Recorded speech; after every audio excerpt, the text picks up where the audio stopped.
नमस्कार, स्वागत है आपका। मैं हूं आपके साथ रवि मिश्रा। खबरों की करेंगे शुरुआत और सबसे पहले बांग्लादेश से जुड़ी हुई 25 बड़ी खबरों पर नजर डालते हैं। बांग्लादेश में अंतरिम सरकार के मुखिया बने अर्थशास्त्री मोहम्मद यूनुस। तीनों सेना प्रमुख और छात्र नेताओं की मीटिंग में हुआ फैसला, प्रधानमंत्री के बराबर होगा मोहम्मद यूनुस का दर्जा। बांग्लादेश में हिंसा के बीच हिंदुओं पर हमले जारी। छत्रग्राम जिले के रौजन हिंदुओं के घरों को कट्टरपंथियों ने जलाया। हमलावर ने आग लगाने से पहले जमकर तोड़फोड़ की। बांग्लादेश के ढाका में मशहूर गायक राहुल आनंद के 140 साल पुराने घर में उपद्रवियों ने लगाई आग। 3000 से ज्यादा वाद्य यंत्र जलकर हुए खाक। उपद्रवियों ने घर से फर्नीचर भी लूट लिया।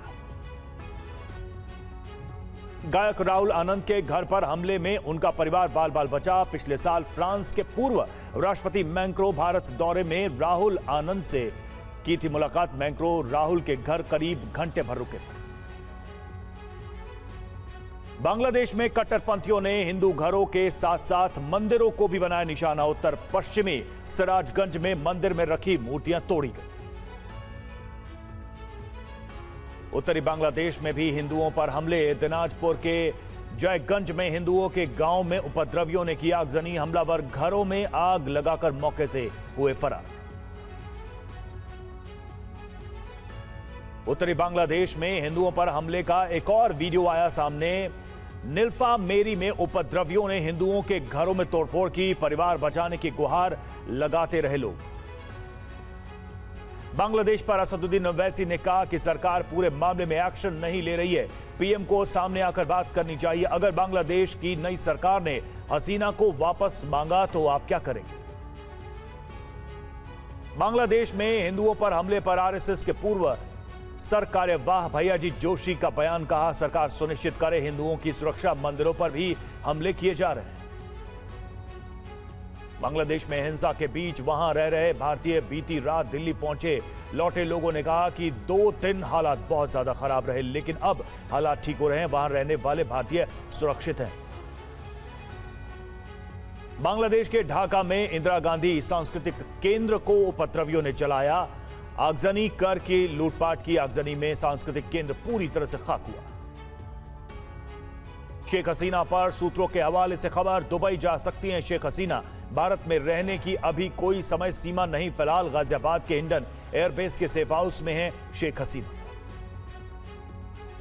शेख हसीना को अमेरिका से झटका। शेख हसीना का वीजा रद्द किया। अब अमेरिका नहीं जा सकेंगी हसीना। बांग्लादेश के राष्ट्रपति ने भंग की संसद। देश में नए सिरे से चुनाव कराए जाने की संभावना। तीनों सेना प्रमुखों और छात्र नेताओं के साथ चर्चा के बाद संसद भंग करने का फैसला।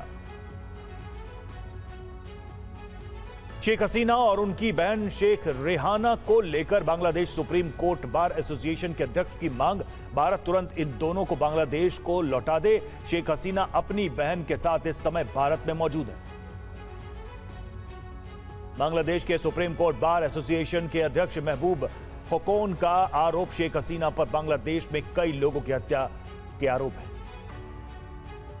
बांग्लादेश की सुप्रीम कोर्ट बार एसोसिएशन ने भारत से शेख हसीना को गिरफ्तार कर वापस भेजने की मांग की। बार एसोसिएशन अध्यक्ष ने शेख हसीना पर कई लोगों की हत्या करवाने का आरोप लगाया।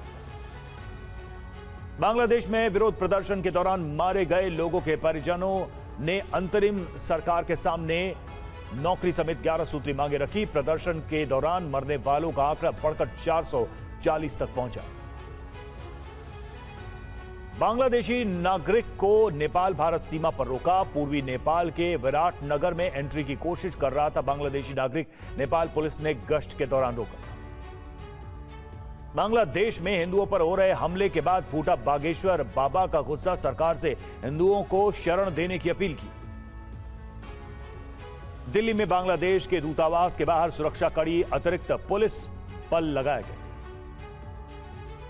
बांग्लादेश में तख्ता पलट पर अमेरिकी विदेश मंत्री एंटनी ब्लिंकन ने कहा, लोकतांत्रिक मूल्यों का सम्मान होना चाहिए। बांग्लादेश में तनाव के बीच पश्चिम बंगाल के दक्षिणी दिनाजपुर के बॉर्डर पर कड़ी निगरानी, कड़ी जांच के बाद ही लोगों को आने जाने की इजाजत। बांग्लादेश में जारी हिंसा के चलते भारत के कारोबारियों को भारी नुकसान हुआ है। कोलकाता से मछली आयात निर्यात कारोबार को झटका। बांग्लादेश में हिंदुओं पर हमले को लेकर ऑस्ट्रेलिया के यहूदी एसोसिएशन ने जताई चिंता। अल्पसंख्यक हिंदुओं की रक्षा की मांग की।